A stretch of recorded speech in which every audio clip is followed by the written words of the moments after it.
Hi అండి. ఈరోజైతే నేను మష్రూమ్ మసాలా కర్రీ చేస్తున్నానండి. ఇది చపాతీ రైస్లోకి అయితే చాలా బాగుంటుంది అండ్ చాలా తక్కువ టైంలో చాలా ఈజీగా చేసుకోవచ్చు. ఇప్పుడు ప్రాసెస్ చూసేద్దామండి. ముందుగా స్టవ్ ఆన్ చేసుకుని కడాయి పెట్టుకొని అందులో 2 స్పూన్స్ ఆయిల్ 1 స్పూన్ నెయ్యి వేసి వేడయ్యాక కొంచెం జీలకర్ర అండ్ కట్ చేసిన ఆనియన్ వేసుకొని ఫ్రై చేసుకోవాలండి. ఎక్కువగా ఫ్రై అవ్వాల్సిన అవసరం అయితే లేదు, లైట్ గోల్డెన్ కలర్ అయితే సరిపోతుంది. మీరు అల్లం వెల్లుల్లి పేస్ట్ వేసుకోవాలంటే ఇప్పుడు యాడ్ చేసుకోవాలి. నేనైతే మాత్రం టొమాటో, అల్లం వెల్లుల్లి అండ్ క్యాజూ నట్స్ పేస్ట్ చేసుకున్నాను. ఆ పేస్ట్ అనేది ఇప్పుడు యాడ్ చేస్తున్నాను.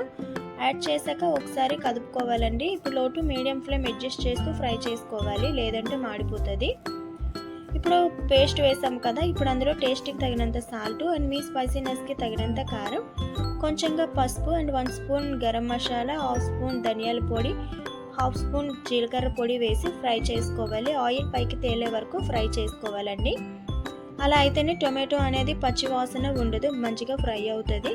అలా అని చెప్పి ఎక్కువ ఆయిల్ యాడ్ చేయకండి, ఎందుకంటే అది హెల్త్కి అంత మంచిది కూడా కాదు కదా. నా ఛానల్లో మ్యాక్సిమం ఎక్కువగా అయితే ఈ మష్రూమ్ కర్రీసే ఎక్కువగా ఉన్నాయండి. ఇప్పుడు మనం ముందుగా క్లీన్ చేసి కట్ చేసి పెట్టుకున్న mushroom and capsicum, onion pieces వేసి ఫ్రై చేసుకోవాలి. ఇదంతా మనం లో టు మీడియం ఫ్లేమ్లోనే చేయాలండి, లేదు అంటే క్యాజు వేసాం కాబట్టి దానివల్ల తొందరగా అడుగు పట్టేస్తుంది. ఇప్పుడు అంతా బాగా కలిసాక మూత పెట్టుకొని మధ్య మధ్యలో మూత తీస్తూ కదుపుతూ ఉండాలి. ఒక 5 మినిట్స్ పాటు ఫ్రై చేసుకున్నాక కొంచెం వాటర్ యాడ్ చేసుకోవాలండి. ఎక్కువగా వాటర్ అవసరం ఉండదు, ఎందుకంటే మనకి మష్రూమ్లో వాటర్ ఉంటుంది కదా. సో ఆ వాటర్తోనే మనకి 80% అయితే కుక్ అయిపోతుంది. కొంచెం వాటర్ యాడ్ చేసుకొని కుక్ చేసుకోవాలి.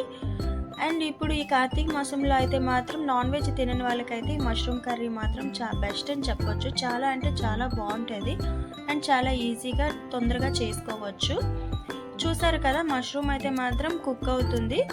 ఇప్పుడు ఒక 80% వరకు అయితే కుక్ అయిపోయిందండి. ఇప్పుడు కట్ చేసి పెట్టుకున్న కొత్తిమీర, కరివేపాకు, కసూరి మేతి వేసుకొని మీకు ఏ కన్సిస్టెన్సీ కావాలో ఆ కన్సిస్టెన్సీలో అయితే మనం స్టవ్ ఆఫ్ చేసుకోవాలండి. నేనైతే చపాతీలోకి చేస్తున్నాను కాబట్టి నాకైతే ఈ కన్సిస్టెన్సీ సరిపోద్ది. సో నేను ఇంకా స్టవ్ ఆఫ్ చేసుకుంటున్నాను. చూసారు కదా, చాలా ఈజీగా చాలా టేస్టీగా మనకి మష్రూమ్ మసాలా కర్రీ అయితే రెడీ అయిపోయింది. మష్రూమ్ కర్రీని ఇలా కానీ చేసుకున్నారు అంటే మష్రూమ్ ఇష్టం లేని వాళ్ళు కూడా చాలా ఇష్టంగా తింటారండి, అంత టేస్టీగా ఉంటుంది. వీడియో కానీ నచ్చినట్లయితే ప్లీజ్ లైక్ అండ్ సబ్స్క్రైబ్ చేసుకోండి.